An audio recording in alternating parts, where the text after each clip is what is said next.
So here we are today at Burrow Canyon. This is Nicholas, back from Afghanistan. And we're going to go through some old Irish Army rifles. We have Enfields and Fals and a Steyr. So first thing we're going to do is come down and look at this old Irish Army issue, #1 Mark III Star. This is a post First World War. It doesn't have the magazine cut off, volley sights or anything like that. But this was the first Free State rifle that the Irish Army ever used. So takes 303 British, and I think we're going to take a shot at it. We go for the 100-yard sight. 3 rounds. It can take 10. I just don't feel like loading up 10 right now. So, feed. Okay, so we'll go with the 100 yards.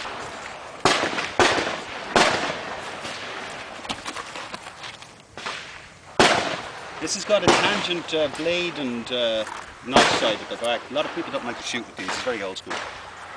But I don't think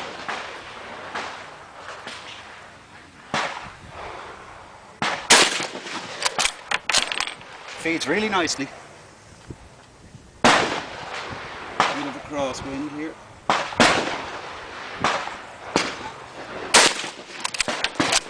Last round.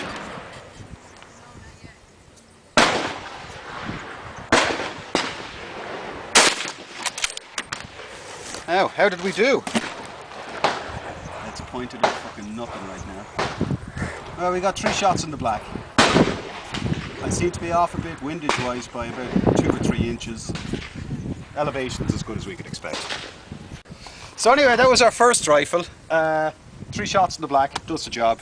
As I said, it's a tangent sight and it can be tough to use them, get a good sight picture. The next one was the #4 Mark II. This is a nice unissued one. As you can see, it doesn't have the sight here. It's got a rear receiver mounted sight, which is a peephole. So I'm a bit more accurate with this one. Let's see what we can do with this. 3 more rounds at 100 yards.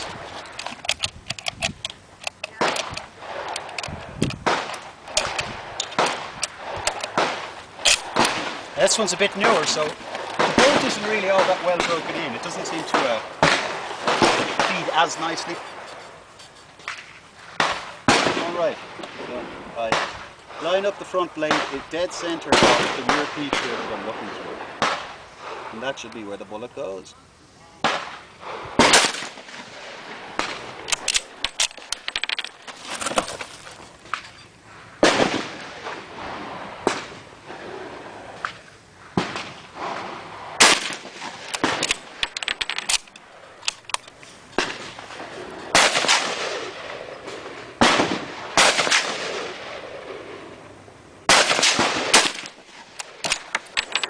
See how we did there.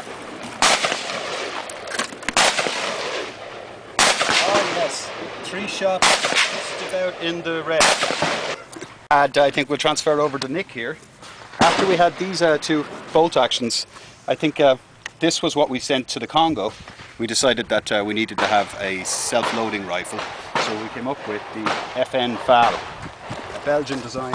Some people call it the right hand of the free world. We'll transfer the old camera here. So you can see here, this is one that that Nicholas has made up from a Rhodesian kit, is it? South African. South African kit. It's got a grenade launching sight right here. Of course it doesn't have the grenade launching attachment at the end, because we can't have them in California. It's very similar to an SKS. Yeah, it's a tilting bolt. It locks against the shoulder back here. It's got a short stroke piston to unlock the bolt and cycle the actual round out.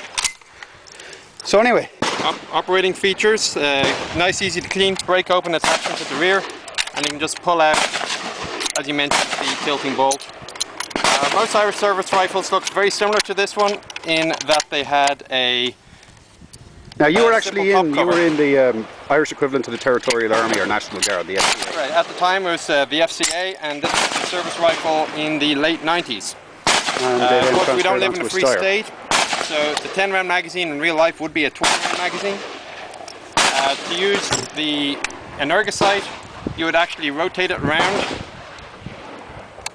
mount it in position, and you would then work off your elevation off of the front. Now for you to turn it around, I assume that you're disengaging the gas plug so that it becomes single shot action. Correct. There is a happy switch, as we like to call it. Safe R is repetition, and because again this isn't a free state, I'm not authorized to, I'm not actually physically able to send it all the way over to automatic. Very rarely used. The kick on this would be such that fully automatic fire would be somewhat unwieldy, is probably the best term.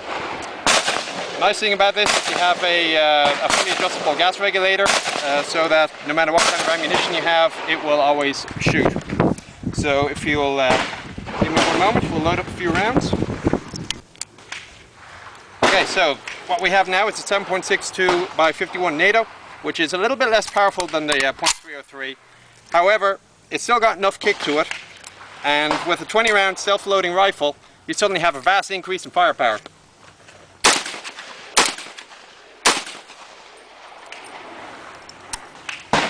And that is the FAL.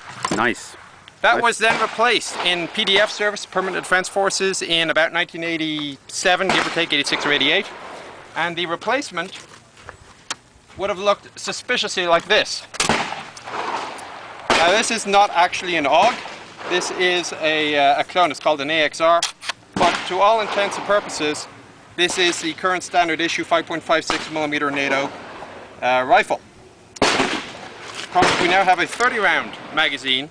It is a translucent magazine in military service, so you can see how many rounds you have left.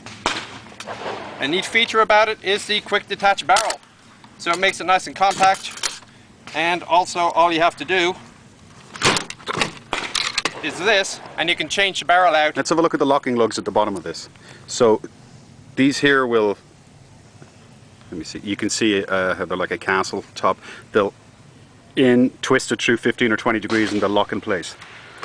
And you can change that from the standard issue length rifle through to carbine length and so on down the line.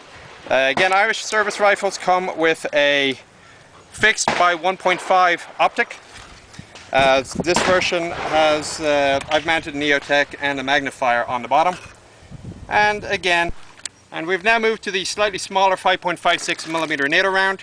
The advantage is you can carry more of them. Now you have 30 round magazines. It's also less recoil. Soldiers tend to be more accurate.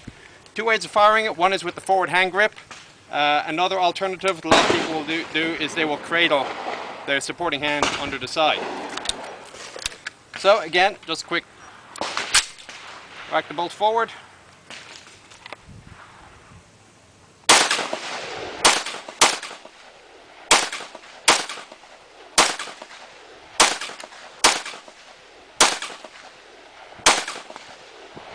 And that was just 1/3 of what one single magazine can handle. What would you prefer to have, an M4 as your current issue is, or a Steyr over in the stand? I'm not going to answer that on publicly. Okay, fair enough. And the last firearm we have of Irish heritage, shall we say, is the Browning High Power, which was the standard service sidearm until very recently when it was replaced by the Heckler & Koch USP. High Power Mark II, this isn't actually Mark II of course, but very, very similar idea.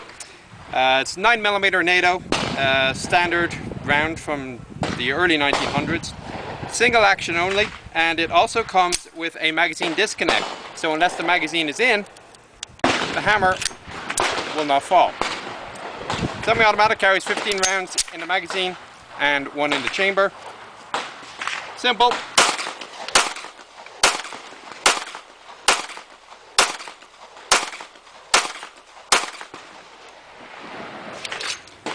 And interestingly for a European army, the Irish magazine release was in the American position, not at the base. There's your 9mm. Nice. Also known in Irish service as the BAP, the Browning automatic pistol. It's kind of a quaint little tradition in the Irish military that you name rifles after the manufacturer, not the model number. Hence the Browning, the FN, the Panhard, the Moag, and so on.